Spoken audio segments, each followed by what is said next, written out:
Welcome to the Human Capital Innovations Podcast. We're your source for personal, professional, and organizational growth and development, where we share original research, explore industry trends, and interview executives and thought leaders from across the globe. We hope you join us often for practitioner-oriented content around all things related to leadership, HR, talent management, organizational development, and change management. Maximize your personal and organizational potential with Human Capital Innovations Podcast.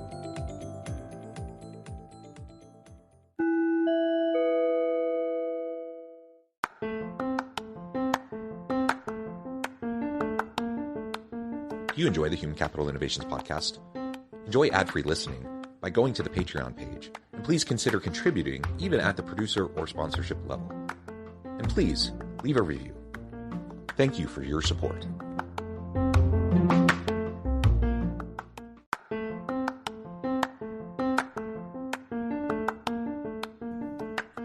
Welcome to the Human Capital Innovations Podcast. In this HCI Podcast episode, I talk with Jeremy Utley about his new book, Ideaflow, the only business metric that matters.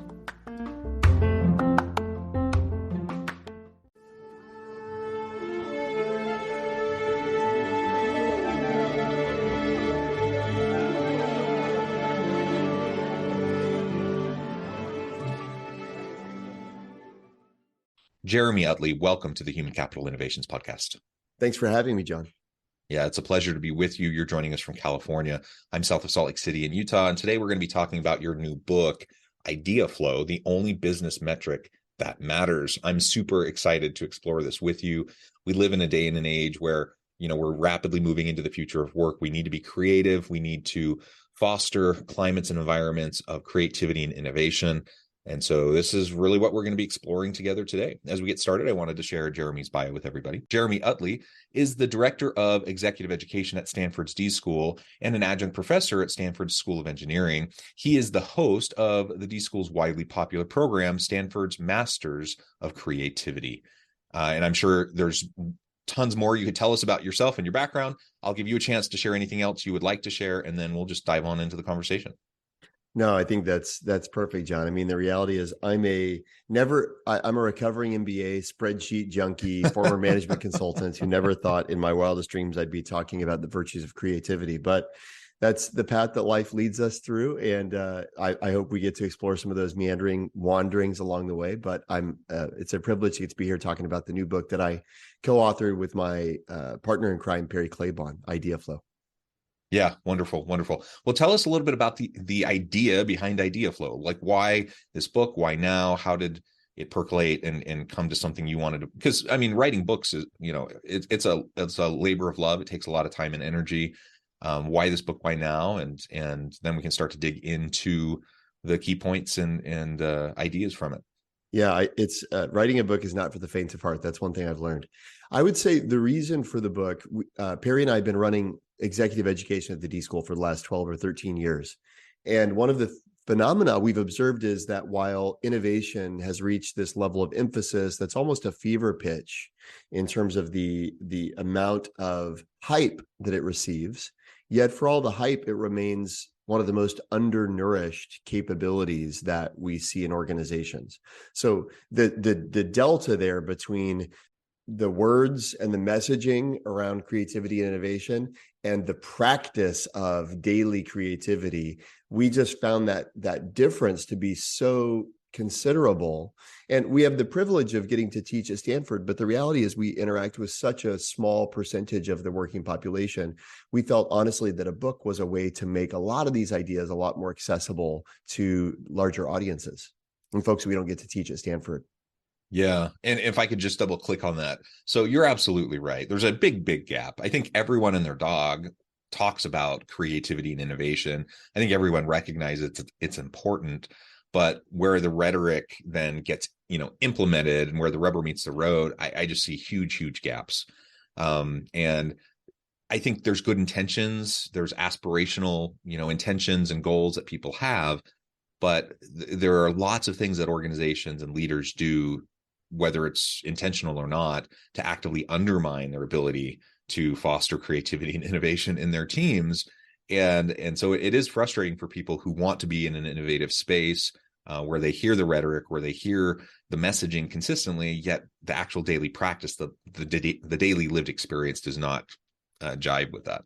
I think, John, part of it comes from a failure of vocabulary, because I think, words like innovation or creativity or even ideas, they're so prevalent that we can kind of take their definitions for granted. And yet, if we do so at our own peril, I would say, take, for example, creativity. If a leader wants to know, how do I draw the creativity out of my team? I think a lot of leaders would love to be able to do that.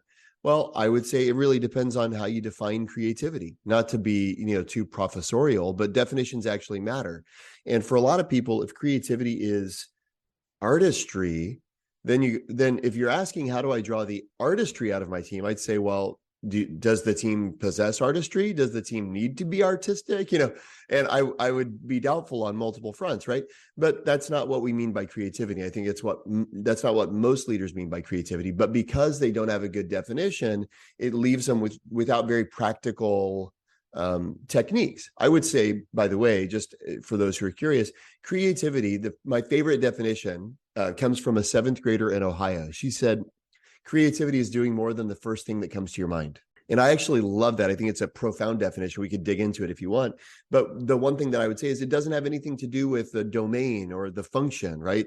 Creativity is doing more than the first thing that comes to your mind is a statement without regard to artistry whatsoever. And I love that. And the truth is, if that's what it means to be creative, doing more than the first thing that comes to your mind, well, I can be creative in an email campaign, right?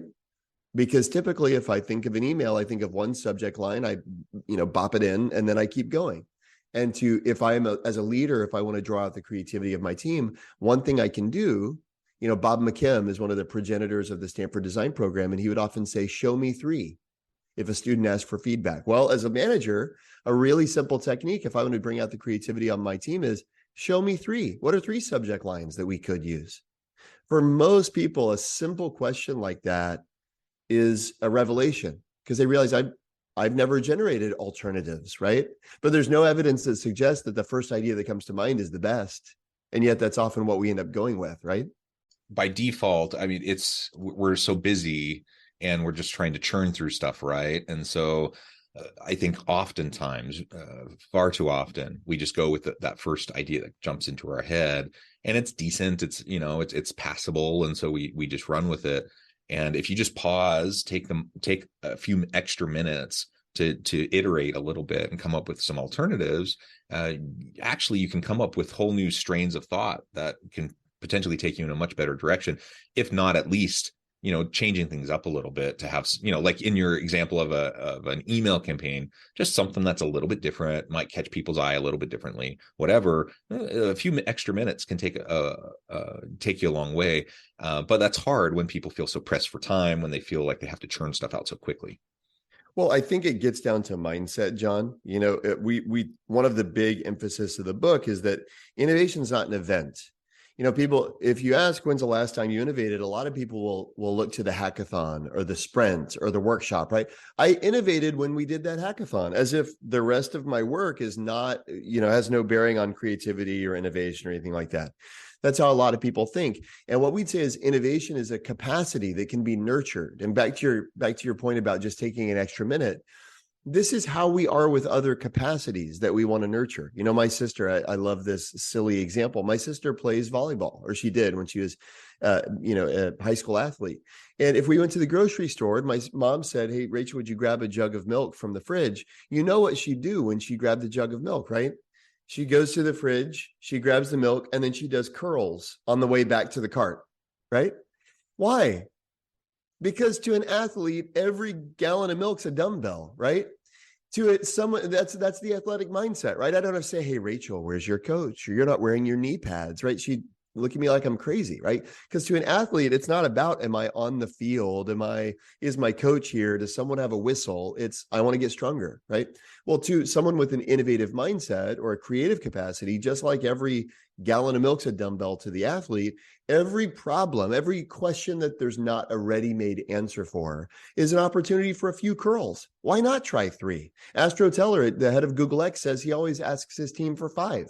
I want 5 ideas, right? And I asked him why. He said, well, because I know that good ideas come from lots of ideas.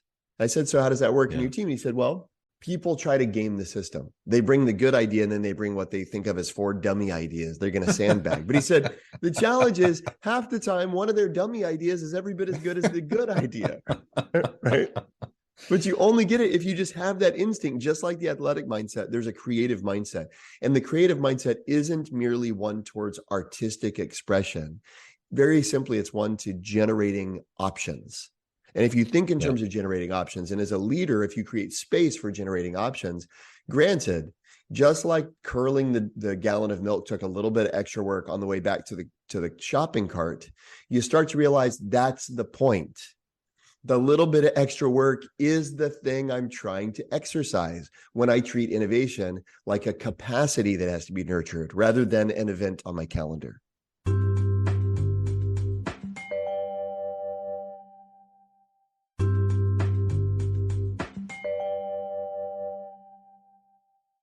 Yeah. And I really like the more inclusive definition that you're using beyond kind of the traditional artistic, the performative, those types of things that people often first think about when they think about innovation or they think about creativity. It does need to be more inclusive than that. And as you were mentioning, give me 3, give me 5, whatever it is, just nudging people towards that mindset of just coming up with more option, I think is really fantastic. And of course, if there's not a ready answer, absolutely. But even when there's a ready answer, even when there's a pattern and you followed it and it's worked for you in the past, occasionally, I mean, not all the time, because we don't have time to try to disrupt everything all the time, but occasionally take a step back and look at those things with even the ready answers, the things that you've been doing consistently, challenge some assumptions, maybe come up with some alternative options. And then who knows, you might come up with the next great thing. That's right. That's right. You never know the next idea that might come to mind. And I mean, I did this last night, actually. I mean, the thing that I find important is to not be a hypocrite. And so I find unless I'm doing the things I tell other people to do, at the very least, I'm a hypocrite, but at the most, I'm just spewing some ideas that have no basis in reality in my life. And so I've taken now for years this mantra: if I'm going to tell somebody to do it, I have to do it. And if I'm not willing to do it, then I have to stop telling someone to do it. And that's actually revolutionized my own life. I mean, even as far as things like napping, I hate napping. But then I start to see the benefits, the cognitive benefits of napping. I start talking about it, how Edison and Salvador Dali and Frank Lloyd Wright and all these interesting people nap. And then I realized one day, I don't nap. And then I'm left with this tension. Do I give up that stream of very interesting kind of tactics and history, or do I submit myself to it and see if it works? And it works. The reason I mention that is I find it's very useful to do the stuff I'm talking about myself. As they say, I'm not only the president of Men's Hair Club, I'm also a member. I'm not only the president of Idea Club, and just last night we had a situation at home. I've got 4 daughters, and there was an accident that involved a shattering of a window. Okay. And I'm going, how do I respond to this? And there's no, for whatever reason, my hospital didn't give me a handbook when the children arrived. So I've been left to do it on my own mostly. I'm kidding, with my amazing wife. But the question of how do we respond to this came up. And the instinct is to try to think of the right answer. And it's a lot of like, no. And it's this like faltering, starting and stopping, herky-jerky kind of simultaneous generation and evaluation that accompanies most of the efforts that we make to try to solve a problem. But I said, you know what? I said to my wife, let's do an idea quota, which is a technique that we describe in the book. Just come up with 10 answers, right? No kidding, John. The 10th answer was really cool. And it was something that I never would have thought of had I not pushed myself to volume. So the point being, just like you're saying, we might even think we know the answer, but by pushing ourselves to imagine alternative possibilities, at the very least, we're flexing that muscle, which is critical. Yes. But at the most, we actually discover something we never would have discovered that's even better. I mean, it's almost like it's a learning module in our house. I mean, I won't give any of it away before my daughters get to experience it. They're going to experience a learning module today that they never would have had mommy and daddy not done an idea quota on the present problem of how do we respond to this broken window? Yeah, I love that example. And I have 4 teenage daughters myself, and then a couple of young boys. And so I get it. An adventure always, each and every day. So I'm Totally. curious, and I'll ping you later on to see how this all goes. Do it. Yeah. The um, data, the jury's still out, by the way. This may not be a good idea ultimately, but the point is I'm more excited about it than the early ideas. Yeah, and you're trying something new. And the whole idea behind design thinking is to iterate, right? You prototype, you iterate, and you get the feedback, and then you see what works and what doesn't. It's everything's an experiment.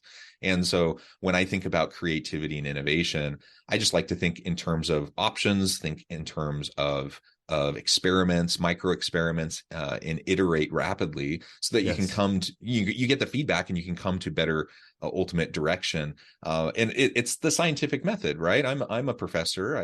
You're at the university as well. This is what we talk about all the time. Like why it's on the one hand, we use some really cool, fun jargon. We use the types of buzzwords because they do matter, and they can drive success for teams and for organizations. But it all boils down to the scientific method. We're just simply trying to make sure that we're pushing knowledge forward, and we're doing it in a rapid iteration kind of an approach. Well, let's talk. We've already pulled out some of the ideas here, but let's talk about some more of those principles that you're exploring in Ideaflow Sure. that you think would be most helpful to listeners in our last 10 minutes.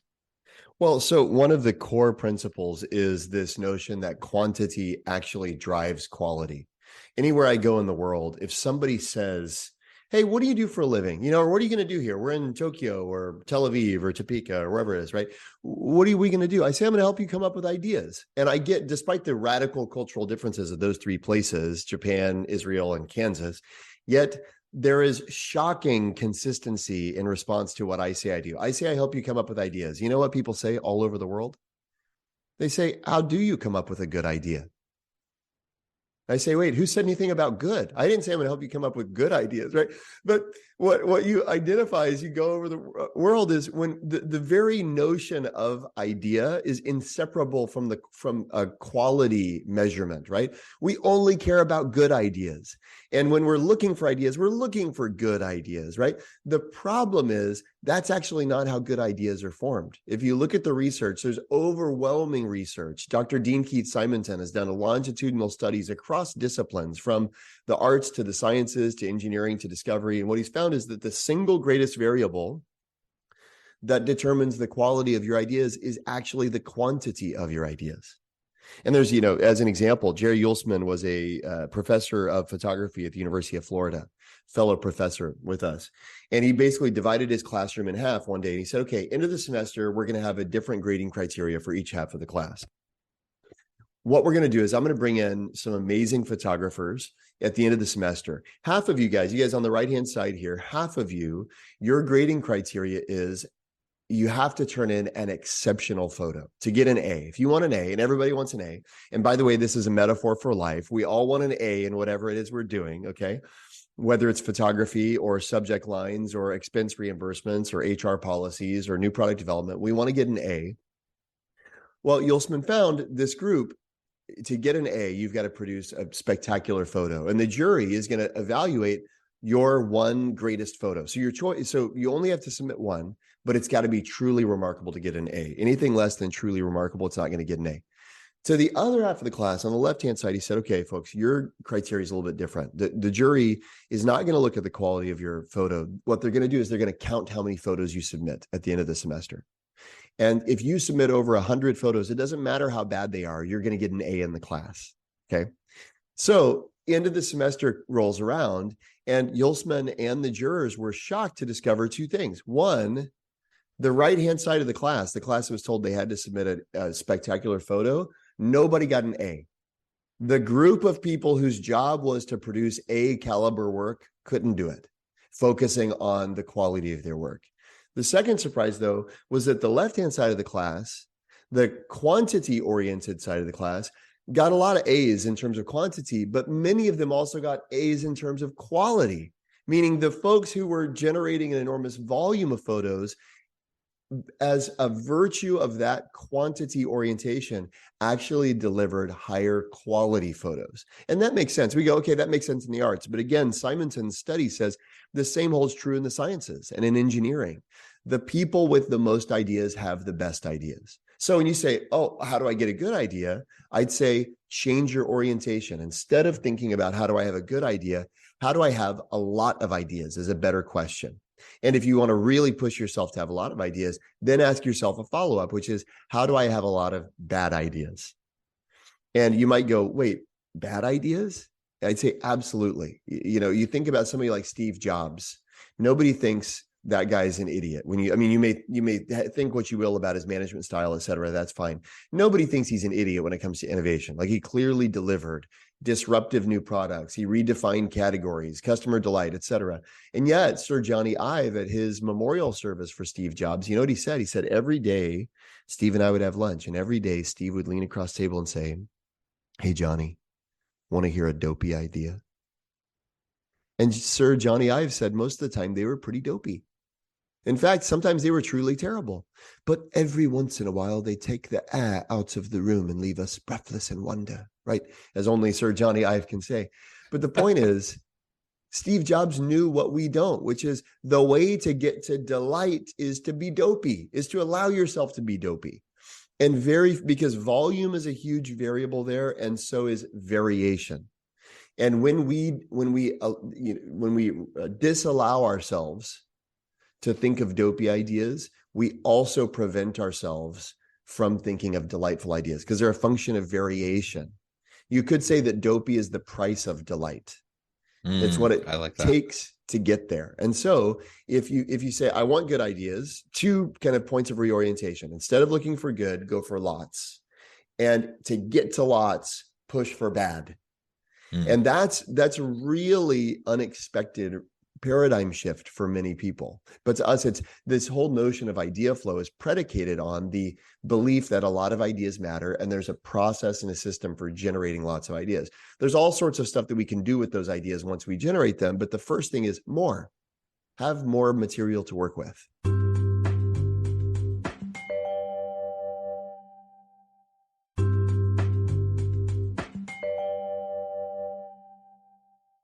And the old saying, don't let the perfect be the enemy of the good, right? That if we're so focused on making sure that we have that high quality item, whatever it is in our work process, in our policies, our procedures, in our communications and whatever, then we become paralyzed. We can't make decisions. We can't move forward. And we get stuck on that one thing that we're trying to make perfect. And of course, we don't, when we're bringing a product to the market, we don't want a crappy product. But we also, if we have fast iteration and we allow ourselves to have a higher quantity of good stuff, eventually something remarkable, delightful will come of that. Yes. But we can get stuck. We can get trapped behind this idea of we need to come up with the answer, with the perfect response or whatever. And then we just become paralyzed and we can't move forward. One thing I might recommend to folks who are wrestling with this notion is think about Jerry Seinfeld, world-class, world-renowned breakthrough thinker in his own right, in his own sphere. Everybody thinks of the Letterman show where he does 15 minutes of just, mountaintop to mountaintop, perfect delivery to perfect delivery. And we go, oh, he's an alien. He's like totally different than us. There's no way I could do that. But what you don't know if you don't study him, right? But what you do know if you do study him is, how does Jerry Seinfeld get to 15 perfect minutes? He's going into clubs for a year ahead of time, bombing night after night after night, taking copious notes, refining, bombing, refining, bombing, refining. And he's figuring out what works. There's a fascinating documentary, if you haven't watched it, you should watch, called The Comedian. And it catalogs his return to stand-up after Seinfeld, the sitcom. And there's this one amazing moment where he's flailing on stage. It's not going well. And this woman is heckling him from the side. She goes, hey, buddy, is this your first time? It's like, the guy's world famous, right? But there's 200 people in the audience and he's bombing. And Seinfeld says to me so beautiful. He says, this is how comedians develop new material. And as you can tell, it's quite painful. And to me, what's amazing is, you string together 300 nights of 200 people thinking he's an idiot. What is that? 60,000 people? 60,000 people think Seinfeld's an idiot, approximately, right? That's what it takes to get 2 or 20 million people watching him on Letterman thinking he's a genius. And the question is, if you want to get to the Letterman caliber outcome in whatever you're doing, where is your nightclub? Where is your process in a small contained setting to share the dopey ideas that enable you? That process is what enables you to get to delight. Nobody signs up for Letterman a year from now and goes, can't wait till the perfect 15 minutes come to mind for me. Nobody does, right? But if you look at most organizations, if they say a year from now, we need Letterman quality, Letterman caliber output, and you ask them what the process is to get there, they're waiting for the Letterman caliber script to fall in their laps. And let's not forget that Seinfeld, I believe, is the first comedian to reach billionaire status. So he's had truly remarkable success by kind of all metrics, all standards. Jeremy, this has just been super fun. I know at the time I need to let you go on with your busy day here in just a minute, but this has been great. And I really encourage listeners to reach out, get connected, and check out the book, Ideaflow, the only business metric that matters. As we close up, I just wanted to give you a moment to share with the audience how they can connect with you, and then give us a final word on the topic for today. Absolutely. So the best place to reach me, probably Twitter. I'm on Twitter or LinkedIn. I've got a website. I blog every single day about these topics, jeremyutley.design. And then we've got a book website in promotion of the book, ideaflow.design. And we've got a free chapter actually on the website right now called How to Think Like Bezos in Jobs. And maybe just in conclusion, to tie it to that, a lot of folks wonder what makes breakthrough thinkers different. Do they have different genetics, different DNA? What I would say, kind of tongue in cheek, is what makes breakthrough thinkers different is how they think. And you can learn to think in a breakthrough manner, right? And that's the hope with Ideaflow. That's the hope of all this stuff that I'm doing and putting out in the world, is to practically equip folks to think in a more breakthrough manner. And so check out the websites, jeremyutley.design or ideaflow.design, and feel free to reach out. I answer all my own email and LinkedIn messages and things like that. And I look forward to hearing from folks. Thanks for having me. Thank you, Jeremy. Again, it's been a pleasure. I encourage my audience to reach out and get connected, check out the book. And as always, I hope everyone can stay healthy and safe, that you can find meaning and purpose at work each and every day. And I hope you all have a great week.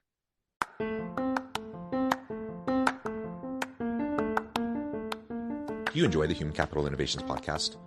Enjoy ad-free listening by going to the Patreon page, and please consider contributing even at the producer or sponsorship level. And please leave a review. Thank you for your support.